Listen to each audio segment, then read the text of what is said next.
¿Sabe?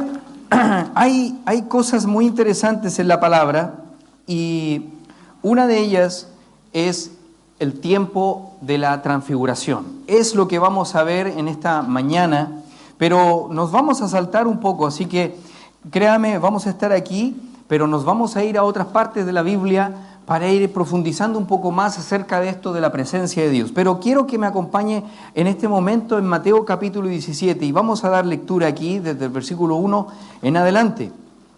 Dice así la palabra de Dios. 6 días después, Jesús tomó a Pedro, a Jacobo y a Juan, su hermano, y lo llevó aparte a un monte alto.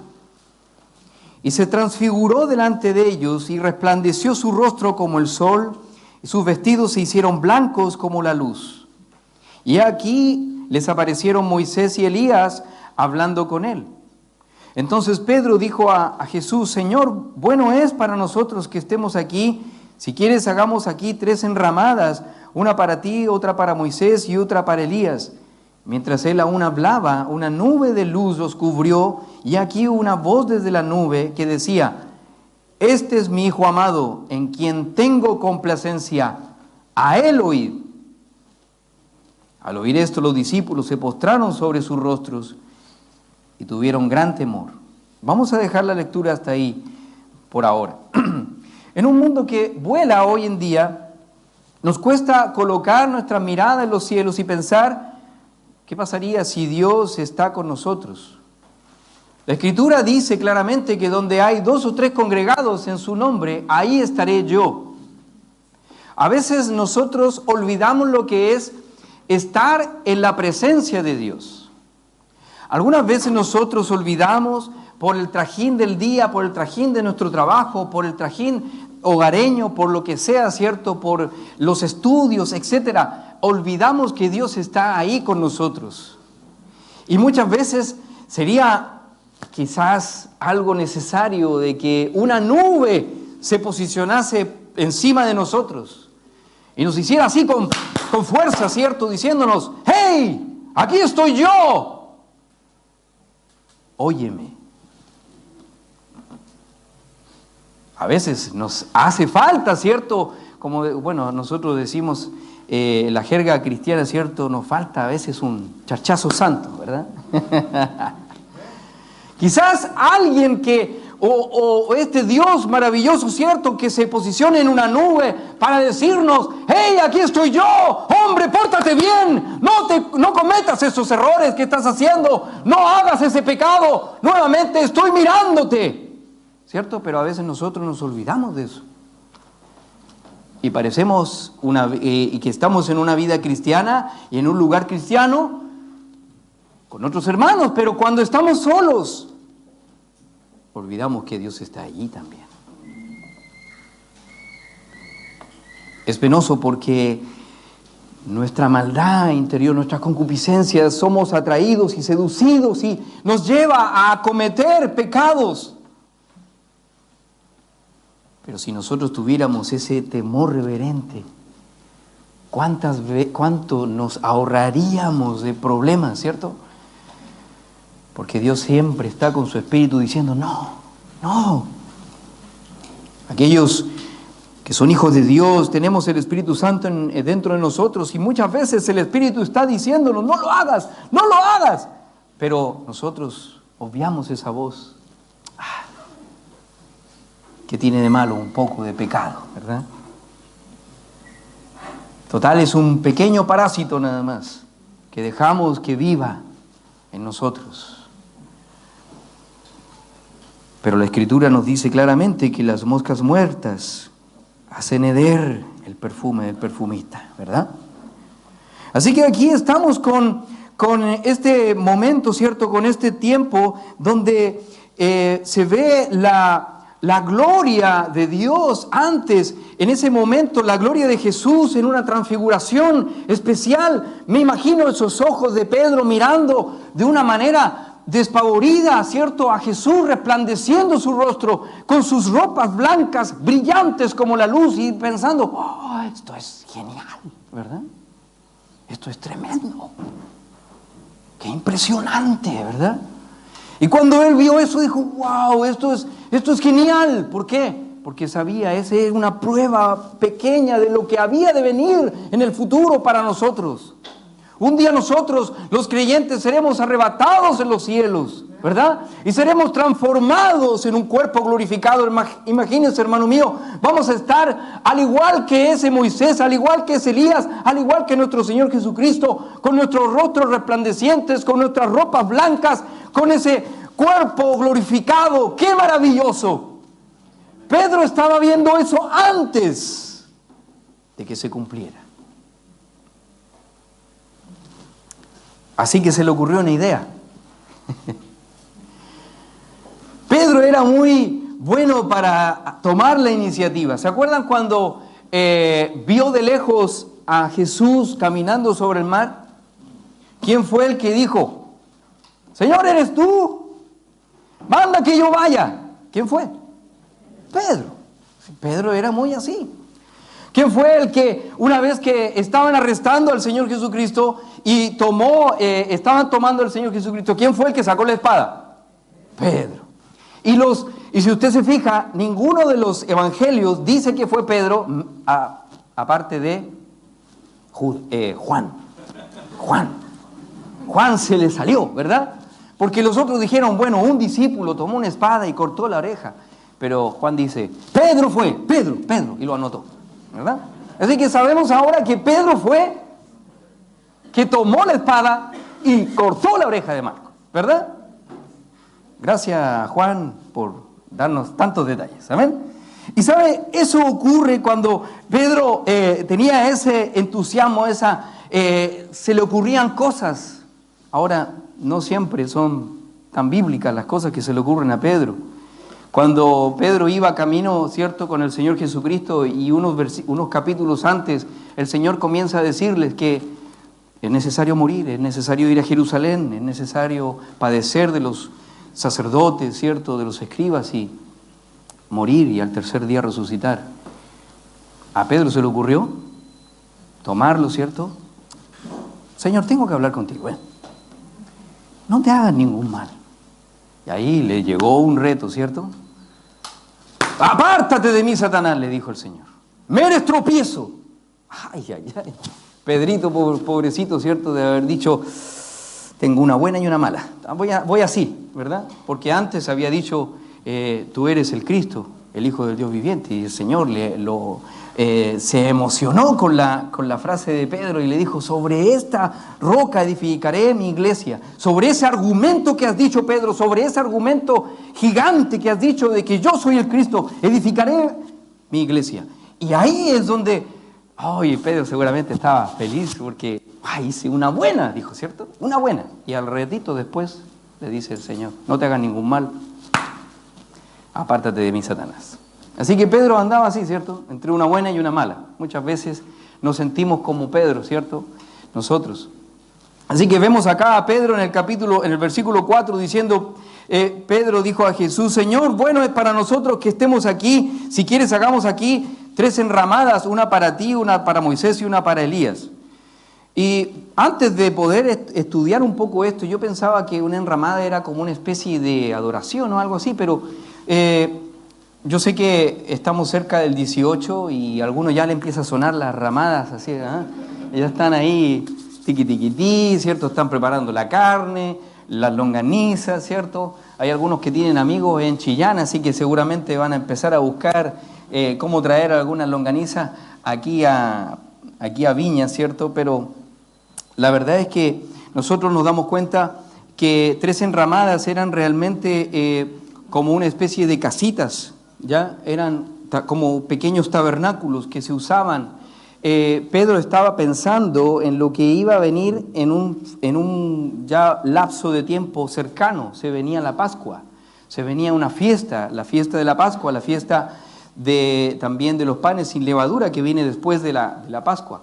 Pero seguramente Pedro estaba pensando en la fiesta de los tabernáculos, que está en el libro de Levíticos capítulo 23.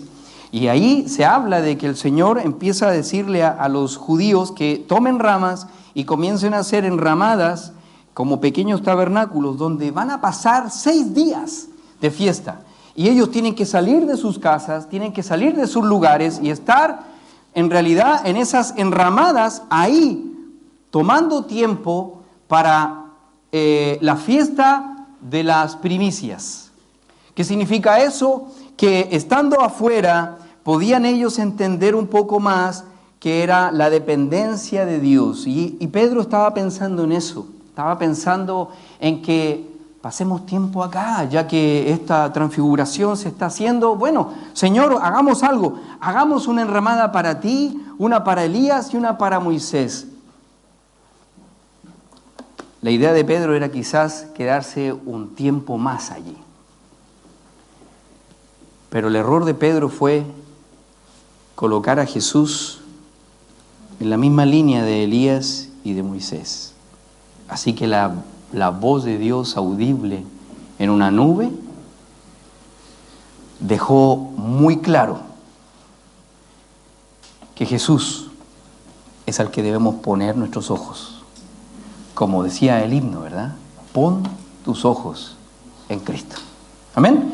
Así que nos damos cuenta de eso y vemos ese punto crucial, importante, y vemos la manera en la que estos discípulos se llegaron a sentir esa voz. ¿Cómo fue? Con miedo, con temor. Yo no sé si acá se escucharon relámpagos mientras hubo algún tipo de lluvia últimamente. ¿Se escucharon? Porque una de las cosas fomes que tenemos allá en Renca es que no se escucha nada. Es refome.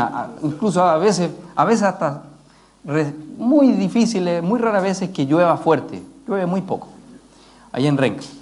Pero cuando tú estás cerca de las montañas, o sea, por ejemplo, allá en la Florida, en lugares más altos, se escuchan los truenos, los relámpagos. Cuando tú escuchas eso, ¿cómo te sientes? ¿Cierto? Te vas achicando cada vez que suena un trueno o un relámpago fuerte. Imagínate la voz de Dios que hable así como trueno. Imagínate esa voz potente diciéndote: ese es mi Hijo amado en el cual tengo complacencia, a él oíd. Los discípulos inmediatamente se tiraron al suelo, ¿cierto? Seguramente ahí con mucho miedo, con mucho temor. Yo quiero dejar esta lectura aquí pendiente porque quiero que vayamos a ver un poco lo que ocurrió en algún momento en la vida de Moisés y en la vida de Elías, aquellos que están acá también, para concluir después con Mateo capítulo 17, los versículos que siguen. Pero quiero que me acompañe por favor también ahora al libro de Éxodo. Mire, yo sé que el Señor no da y no tiene coincidencias. Hermano Felipe, ¿hasta qué hora tenemos nosotros acá? ¿Hasta como las 3? Ah, excelente, porque tengo como 4 hojas aquí, así que estoy súper bien. Vamos a leer todo entonces. A ver. Mire, Éxodo 32. Éxodo 32.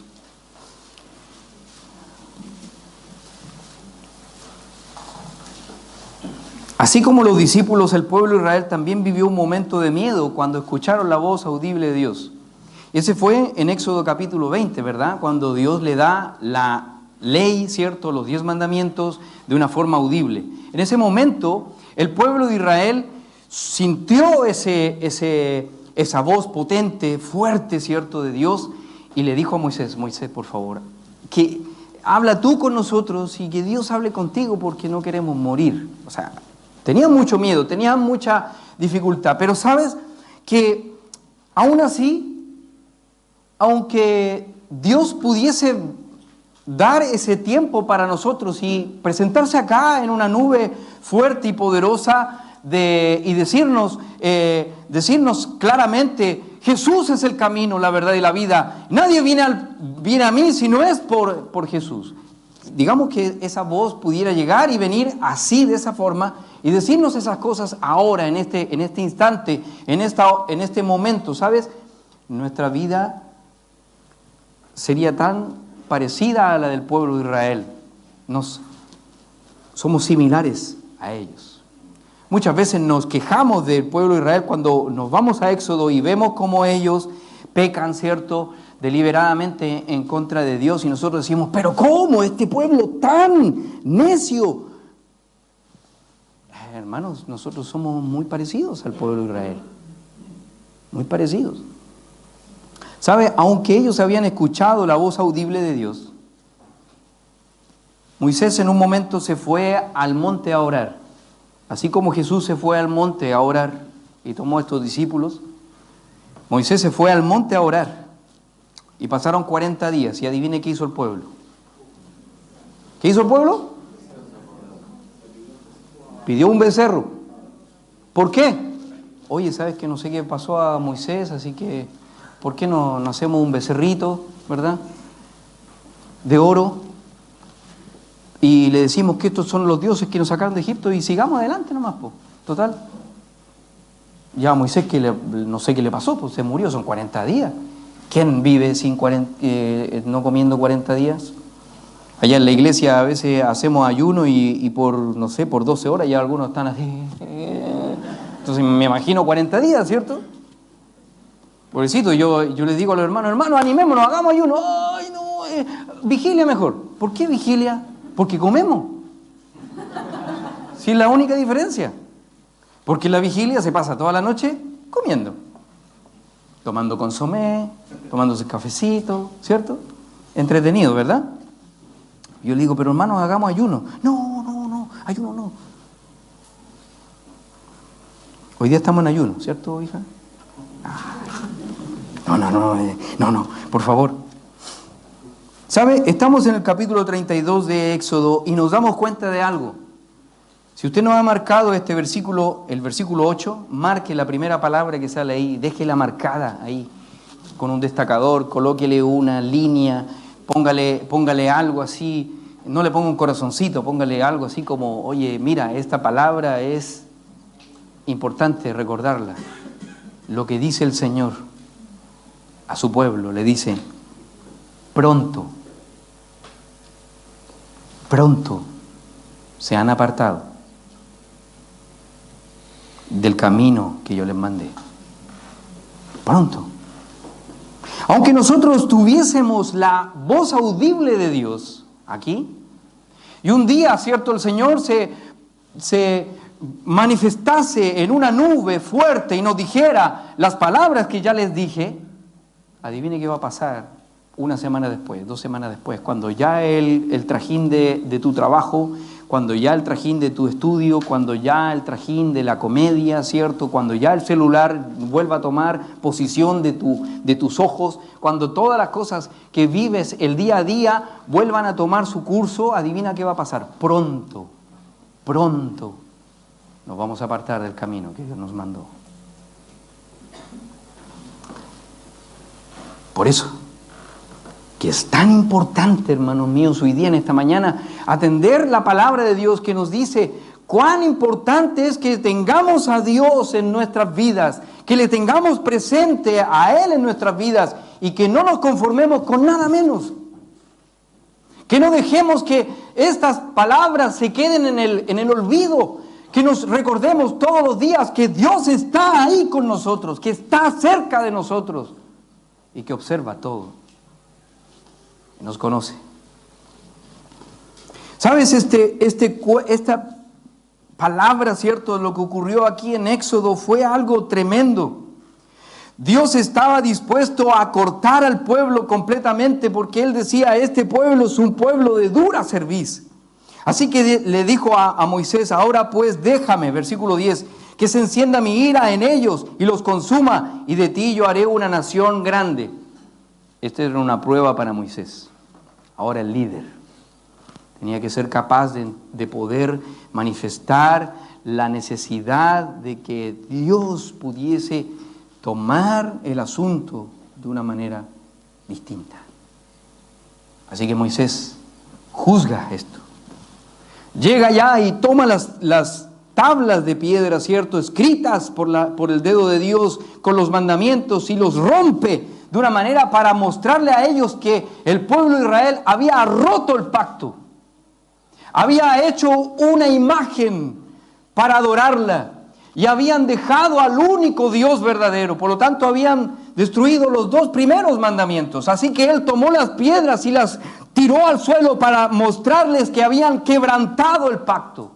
Y luego de eso les dijo: yo voy a volver a ir a Dios para pedir el perdón. ¿Verdad? Así que nos vamos aquí y vemos cómo Moisés nuevamente va donde Dios, y el versículo 31 dice: entonces volvió Moisés a Jehová y dijo: te ruego, pues este pueblo ha cometido un gran pecado, porque se hicieron dioses de oro, que perdones ahora su pecado, y si no, ráeme ahora de tu libro que has escrito. Tremendo. ¿Cuán dispuesto estaba Moisés a apelar hacia Dios?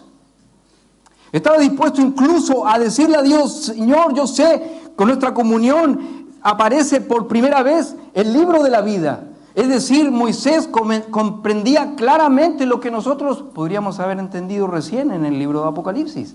Pero Moisés sabía esto claramente porque él ya tenía una idea, porque había una comunión con Dios tan grande que él le dijo lo del libro de la vida. Él sabía lo que era el libro de la vida.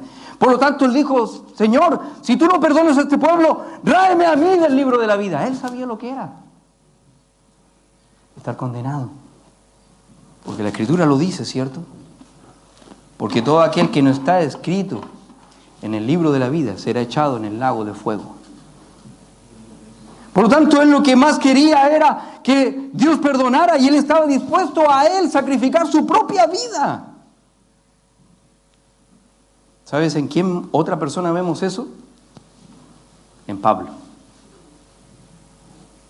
Pablo le dijo al Señor: quisiera yo ser anatema, apartado, pero que mi familia, mi sangre pudiesen conocer a Cristo.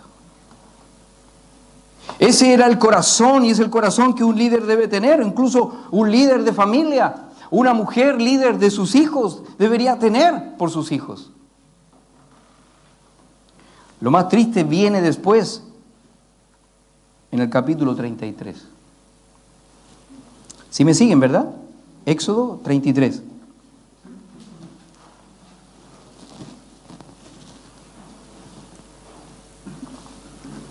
¿Sabe que siempre se dice que hay versículos que son muy duros en la Biblia?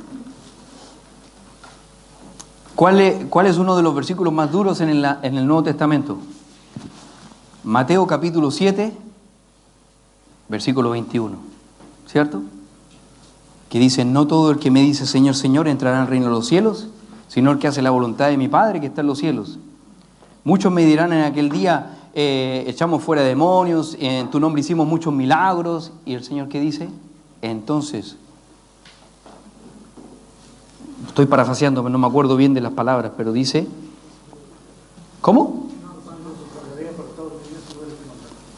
Nunca os conocí. Son palabras duras, ¿cierto?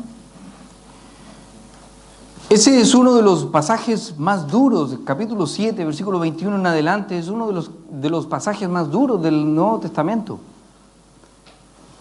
Pero para mi consideración, este es uno de los pasajes más duros del Antiguo Testamento. Éxodo 33, versículo 1 en adelante. Mire, dice: Jehová dijo a Moisés: anda, sube de aquí tú y el pueblo que sacaste de la tierra de Egipto, a la tierra de la cual juré a Abraham, a Isaac, a Jacob, diciendo: a tu descendencia la daré. Dice: y yo enviaré delante de ti el ángel, y echaré fuera al cananeo, al amorreo, al eteo, al fereceo, al heveo, al jebuseo. Hasta ahí, hermanos. Hasta ahí. Si nosotros llegásemos hasta el versículo 2, nosotros estaríamos en una tremenda fiesta. El Señor perdonó, y por fin vamos a tener la promesa que nos dio. Es decir, vamos a ir a tomar esa tierra que Dios nos ha prometido.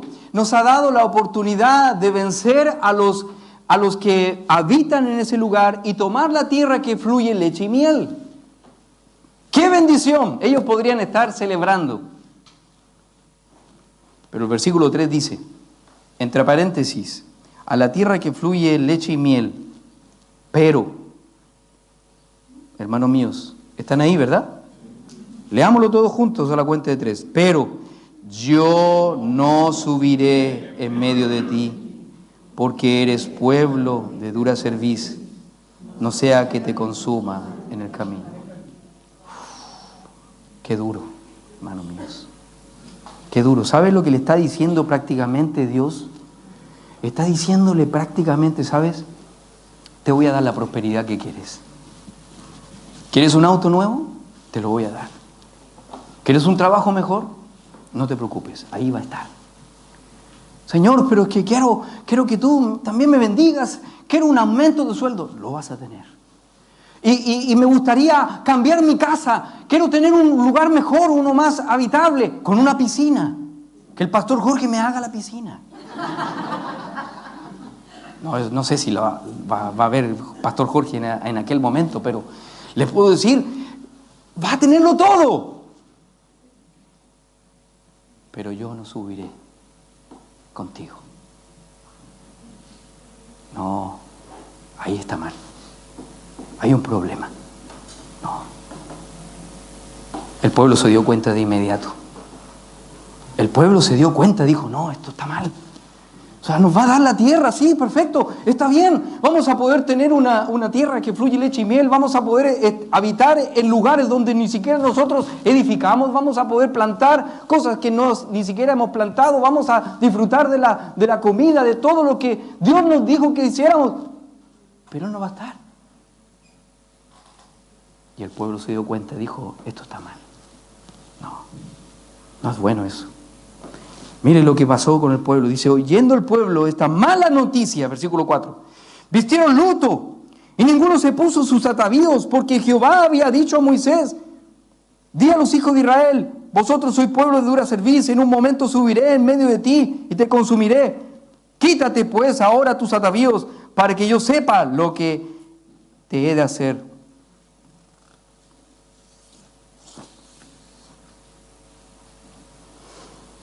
Es algo aterrador, hermanos míos, tener posesiones, tener éxito, tener protección, mas no tener la presencia de Dios.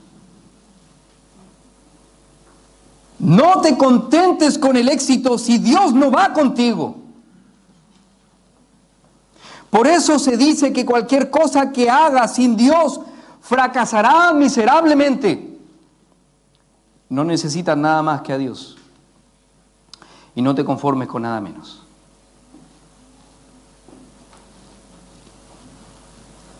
Muchas personas a veces piensan que si no encuentran su media naranja, no puedo venir a la iglesia.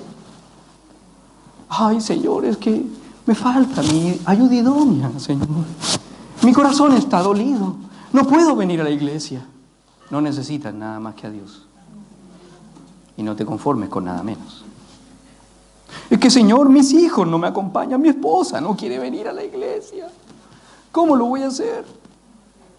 Anda a la iglesia. Vístete tus mejores ropas y ven a la iglesia. Porque vas a escuchar al verdadero Dios del cielo.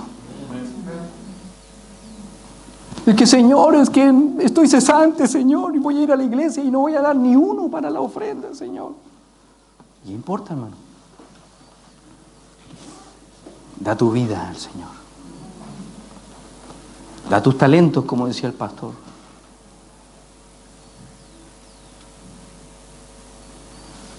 Tienes dones. Usa tus dones para la iglesia. Usa tus talentos para la gloria de Dios.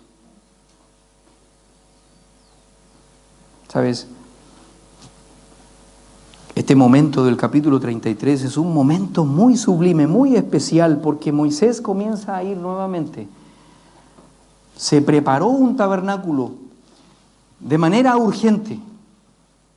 El tabernáculo por lo general se colocaba al centro de todo el pueblo para mostrar que Dios era lo más importante y el centro de todas las cosas, pero Moisés tomó un tabernáculo y lo colocó afuera del campamento, algo provisorio. Dijo, necesito hacer algo provisorio, necesito hacer algo, necesito alcanzar a Dios, tengo que buscarle nuevamente. Esto no puede ser, Dios no puede estar fuera de mí, Dios no puede estar lejos de nosotros, porque si no vamos a fracasar. Así que dijo, no, tenemos que ir, tenemos que buscarle, tenemos que tomarnos de esto, llevarlo por donde pueda y decirle, Señor, no te vayas. Eso es lo que quería él. Así que eso fue y lo hizo. Tomó las arras y comenzó a trabajar. Comenzó a decirle, Señor, por favor. Y empezó a orar, dice, mira, versículo 12, dice, y dijo Moisés a Jehová, mira, tú me dices a mí, saca este pueblo, y tú no me has declarado a quién enviarás conmigo. Sin embargo, tú dices, yo te he conocido por tu nombre, y has hallado también gracia en mis ojos. Ahora pues, si he hallado gracia en tus ojos, te ruego que me muestres ahora tu camino, para que te conozca y halle gracia en tus ojos. Y mira que esta gente es pueblo tuyo. Qué palabra, ¿cierto? Más profunda de Moisés. Buscando la dirección, buscando que el Señor hiciera algo. Señor, por favor, necesito respuestas. Necesito que tú me digas qué va a pasar. Qué bendición es el versículo 14, hermanos. Qué hermoso versículo, ¿sabes? Mira lo que le dice el Señor a él. Y él le dijo. Leámoslo todos juntos, hermano. 1, 2, 3. Y él dijo, mi presencia irá contigo. Señor, gracias, Señor. Seguramente él. Gracias, Señor. Mira la expresión de Moisés después, el versículo 15. Qué hermoso que podemos tener este relato, porque podemos imaginarnos de alguna forma cómo fue el proceso, cómo fue la manifestación de Moisés al escuchar estas palabras de Dios. Mi presencia irá contigo y te daré descanso. Miren lo que dice Moisés. Dice, si tu presencia no ha de ir conmigo, no nos saques de aquí. ¿Qué está diciendo? Está diciendo, Señor, si tú no vas conmigo, entonces déjame en este desierto.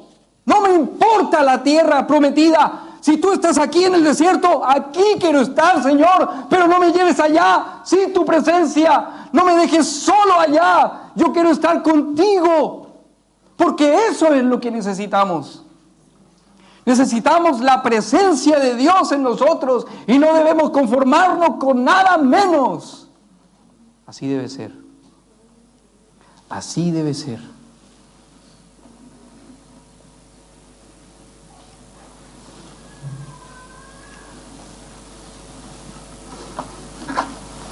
¿Por qué quería llevarles a este ejemplo? Porque Moisés se dio cuenta de lo importante que es Dios en nuestra vida. ¿Sabes qué ocurrió después? Dios le mostró su gloria. Dios le dijo, me voy a presentar delante de ti y te voy a mostrar. ¿Y sabes lo que ocurrió con Moisés? Lo mismo que ocurrió con los discípulos. En el capítulo 34, versículo 8,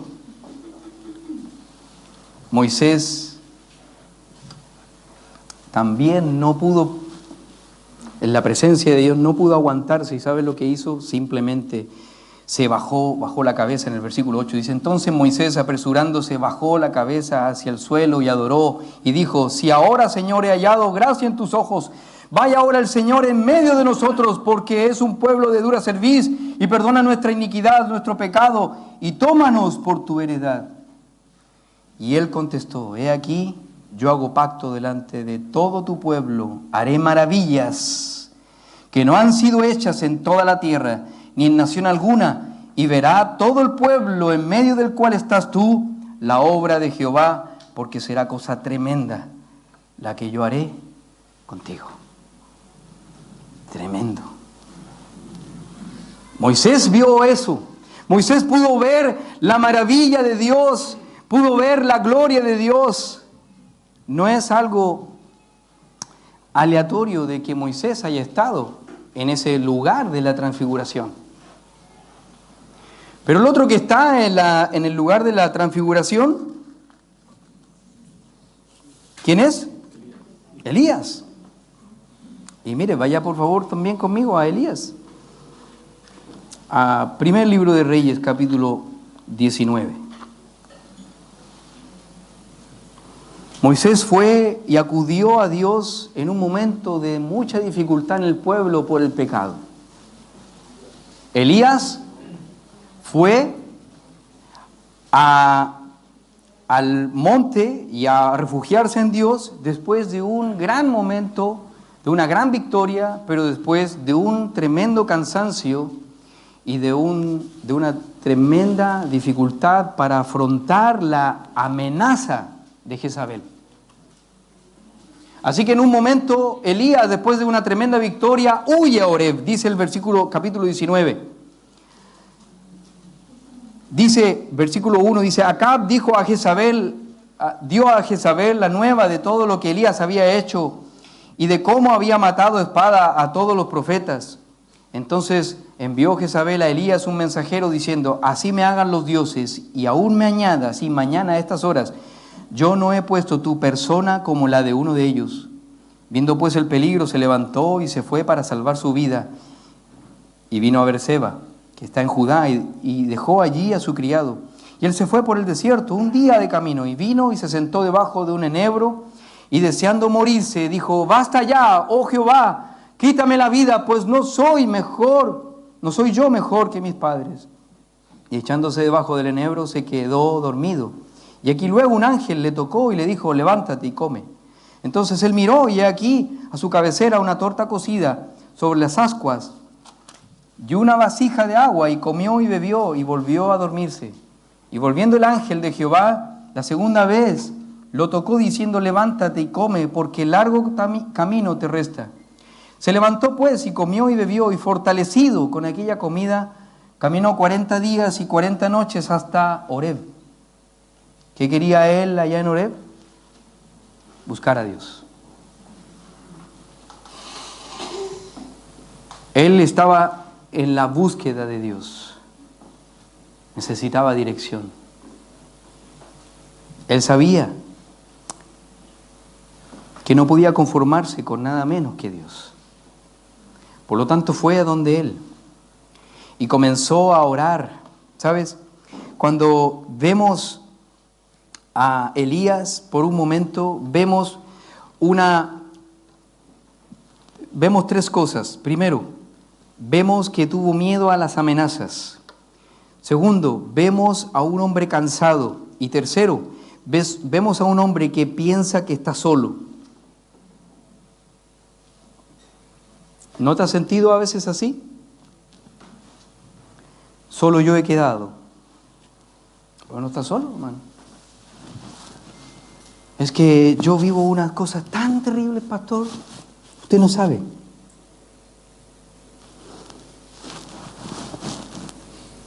Seguramente lo mismo Pedro pensaba, y por eso que puso esos versículos que decían que muchos hermanos están viviendo las mismas cosas que ustedes en otros lugares, ¿sabes?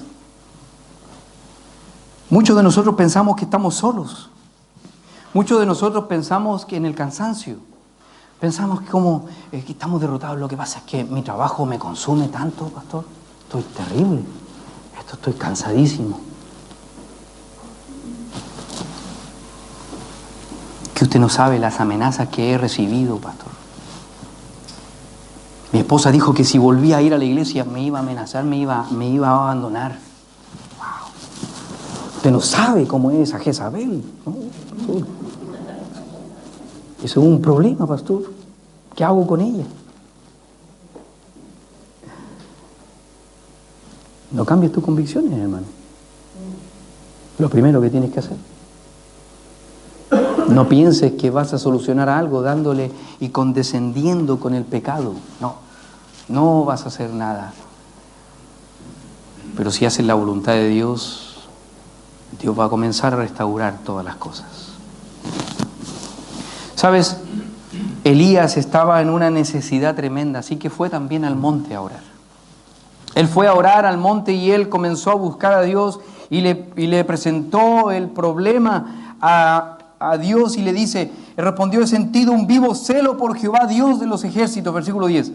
Porque los hijos de Israel han dejado tu pacto, han derribado tus altares y han matado a espada a tus profetas. Y solo yo he quedado y me buscan para quitarme la vida. Pero la divina respuesta de Dios es, versículo 18, y yo haré que queden en Israel 7,000 cuyas rodillas no se han doblado ante Baal y cuyas bocas no lo besaron. Elías, entiéndelo, no estás solo. Querido hermano mío, te lo puedo decir, no estás solo. No, tu pelea cristiana, tu pelea espiritual no es solo. No estás solo en esta vida, estás con muchos hombres y mujeres que están viviendo exactamente lo mismo que tú. Las mismas luchas, la misma necesidad y el mismo deseo de compañerismo que tú, hermano mío. ¿Sabes por qué? Porque es lo que tienes que hacer. Tú debes buscarle a Dios y no conformarte con nada menos. Él está ahí. Él está esperándote en el monte. Él está esperando que le digas que necesitas el perdón. Él está esperándote que tú le digas a Él: Señor, yo soy pecador.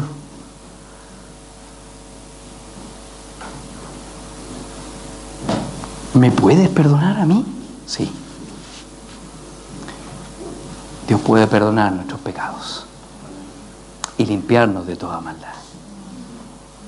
¿Sabes? Si algunos de nosotros que están acá a lo mejor nunca han escuchado el plan de salvación, puedo decírtelo en pocas palabras: que si confesares con tu boca que Jesús es el Señor y creyeres en tu corazón que Dios le levantó de los muertos, serás salvo. Porque con la boca se confiesa para salvación, pero con el corazón se cree. Así que lo único que debes hacer, aunque parezca que es difícil, es muy fácil y es un regalo, algo gratuito de Dios, que es alcanzar la salvación de nuestra alma. Solamente debemos depositar nuestra confianza en Él, decirle: Señor, aquí estoy con arrepentimiento genuino, vengo a tu presencia, perdóname. Necesito que me perdones. Y el Señor le va a decir lo mismo que le dijo al hombre que tenía la mano seca. O lo mismo que le dijo al hombre que fue, que era un leproso, y le dijo: Señor, si quieres puedes limpiarme. Y el Señor le dijo: sí quiero. Porque si hay alguien que está disponible siempre, ¿quién es? Jesús. ¿Sabes lo que ocurre en este capítulo? Aparece el Señor y dice que después, dice el versículo 11, y Él le dijo: sal fuera y ponte en el monte delante de Jehová. Y aquí Jehová que pasaba, y un grande y poderoso viento que rompía los montes y quebraba las peñas delante de Jehová. Pero Jehová no estaba en el viento. Y tras el viento un terremoto, pero Jehová no estaba en el terremoto. Y tras el terremoto un fuego, pero Jehová no estaba en el fuego. Y tras el fuego un silbo apacible y delicado. Y cuando lo oyó Elías, dice la palabra, cubrió su rostro con su manto y salió. ¿Por qué? Porque ahí entendió que Él estaba, que Dios estaba en el silbo apacible y delicado. ¿Verdad? Después podemos ver cómo Dios, cierto, le comienza a dar instrucciones a Elías. Pero quería dejarle hasta ahí. Ahora vamos a volver a Mateo. ¿Les parece? Vamos a volver a Mateo. Mire.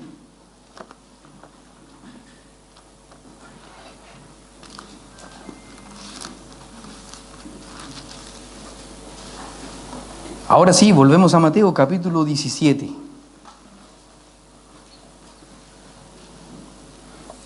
Los discípulos estaban allí, escucharon la voz que le decía, cierto, este es mi hijo amado, a él oíd, y ellos se postraron sobre sus rostros, temblando, cierto, con mucho miedo. Pero cuando eso pasó, cuando pasó esa voz de trueno fuerte, poderosa, ¿qué vino? Vino la calma. Vino el momento de tranquilidad. Y dice el versículo 7, dice, entonces Jesús se acercó y los tocó. Los tocó, hermano, los tocó. Les dijo, levantaos, no temas. Pedro miró, no estaba Moisés, el más grande de la ley, no estaba. No estaba Elías, el más grande profeta, aquel que en el espíritu, en su fervor, debía venir antes de Jesús, quien fue Juan el Bautista. Ya no estaba Elías. Esa voz fuerte y poderosa, esa nube de luz, ya no estaba. Solo había algo que tocó sus hombros y les dijo, no temas. ¿Quién era? Estaba Jesús. Pon tus ojos en Cristo. Él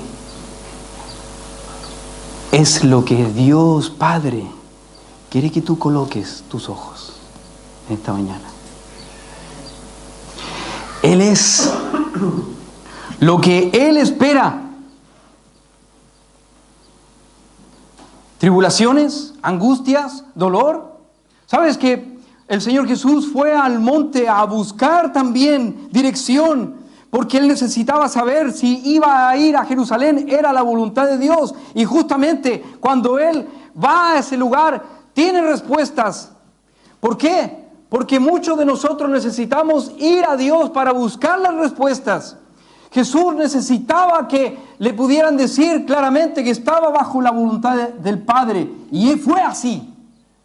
Y que el camino iba a ser duro. Y que el camino iba a ser fuerte. Pero que se debía ir a Jerusalén y padecer todas las cosas que estaban sucediendo en su vida.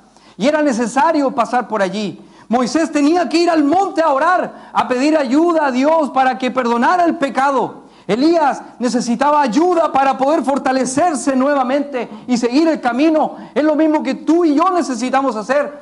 Ir al monte a orar a Dios y pedirle a Dios que nos dé esa palabra que necesitamos, ese camino que nos guíe. Por favor, Señor, ayúdanos, permítenos estar fortalecidos, entendiendo tu voluntad para lo que viene, para lo que va a suceder, para un nuevo trabajo. Si realmente esto vale la pena, Señor, lo que voy a hacer, si realmente ayuda en algo en la obra de Dios. Pero finalmente, hermanos, lo único que ellos pudieron ver al final de todo ese evento fue a un Señor Jesús cercano, que los toca y les dice, yo estoy contigo. No necesitan nada más, ni te conformes con nada menos. ¿Cuántos de nosotros estamos mirando a un Dios lejano? ¿Cuántos de nosotros muchas veces estamos lejos de un Dios personal, de un Dios cercano, de un Dios amoroso, que está constantemente buscándonos? ¿Cuántos de nosotros estamos viniendo a la iglesia simplemente porque nos hicimos un desafío religioso, más que nada, para venir a la iglesia a calentar el asiento prácticamente, pero no para buscar la dirección de Dios, para no decirle a Dios, Señor, aquí estoy, necesito que me ayudes, necesito que me guíes, necesito tu perdón, Señor.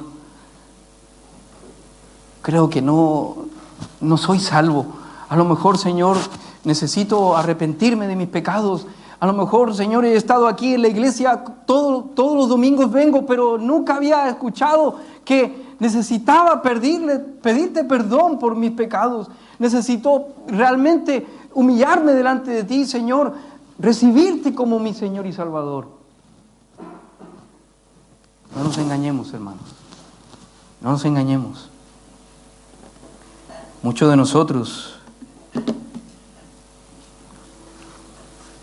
vivimos contemplando a un Dios de las Escrituras, pero a la vez, muchas veces no es un Dios tan cercano como Él espera que sea.